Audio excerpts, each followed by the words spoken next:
Welcome back to the TakeOut. Welcome to the Conversation Corner. You've heard this. Since the assassination of Charlie Kirk, there have been persistent, passionate calls for some dimension, definable mention of unity in this country, and lots of rhetorical appeals to bring the rhetoric down, temperature-wise, and in its incendiary nature. Our next guest might, and I don't want to burden him with absolutely going to do it, but he might be able to lend a hand.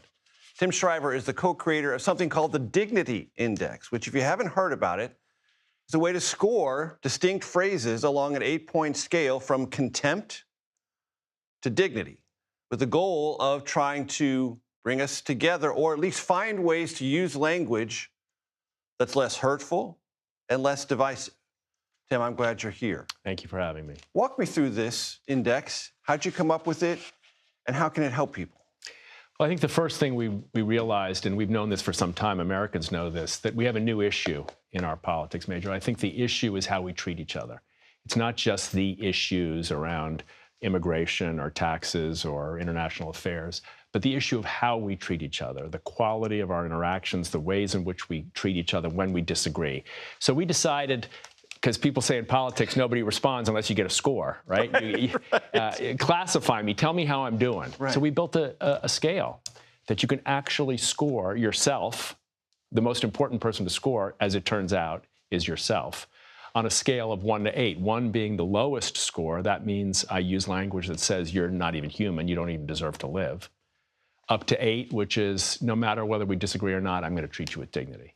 And in the middle, and you I accept see your humanity, recognize it, understand that we're in this together at some level. At some level. And in the middle, you'll see like a 5 is someone who says, let's have equal time. But a 7 is someone who is curious about your point of view, even when you disagree. A 2 is someone who just sees you as morally evil.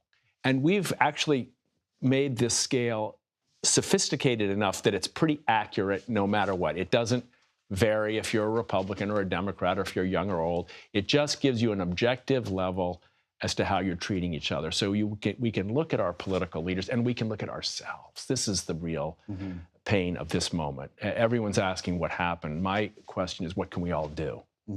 What can we all do to save, to help, to improve our country? And the first thing I think we can do is treat each other a little better. Do people score differently, whether this is a face-to-face encounter or an online, therefore less face-to-face encounter? The online space is a den of contempt. I mean, unfortunately, contempt gets rewarded by the algorithm. The more hateful, the more controversial, the more mean-spirited your language, the more you get likes, you get inquiries. So you have kind of the wrong incentive structure there. What human beings want out of each other, we want to belong, we want to be heard, we want to be understood, we want our ideas to prevail. All that gets lost online, I'm sorry to say. Face-to-face people, I think, are much better, but we're still struggling with this name calling. Like, how can we live in a country where I call you a fascist or a communist or disgusting, a lunatic, a Nazi, a Nazi, and we see this in this tragedy, where the language was being used even on the casings of because language can lead to imagining, can lead to action, and it also collapses the person. If you're a fascist, all of a sudden, what do you talk about? Maybe I should do something horrible to you. It becomes virtuous. This is how contempt works. It operates in disguise. People don't see themselves as contemptuous. I can scream at you, call you names, not because I'm contemptuous, because you are. I don't see myself. So this language, it sounds crazy to say that in response to a tragedy as severe and as horrible as this one small step is to change the way we speak about each other, the words we use. That's the experience I had. I was in Special Olympics for 30 years, still am, and we led a campaign to ask people to stop using the R word. Is it just a word? Actually, no, it turned out to be a corrosive cultural piece of hate. Yeah. And people with intellectual disabilities would feel the word viscerally and painfully. So when people stopped using it, it liberated us in a way to see each other. Just that one word change. So I think words matter. The way we talk to each other matters. We should talk more to each other and less about each other. And we've got to relearn that to be American is to be a hopeful person and not a cynical one. And try to center your language in a central question. Am I being contemptuous or not?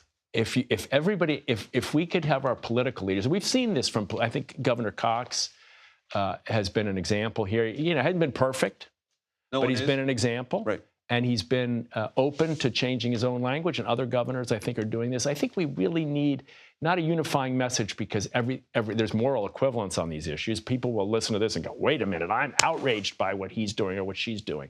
That's okay. You can be outraged. You can have your principles, but you don't need to be hateful. It actually backfires. It doesn't work. If you're passionate about an issue, here's the one thing you can do to make sure your issue doesn't prevail. Use contempt to describe the other person. Right, because as soon as you deny someone's humanity, they'll deny yours, and we're all at guarantees you won't be successful. Tim Shriver, thank you so much for coming in. Thanks for having me.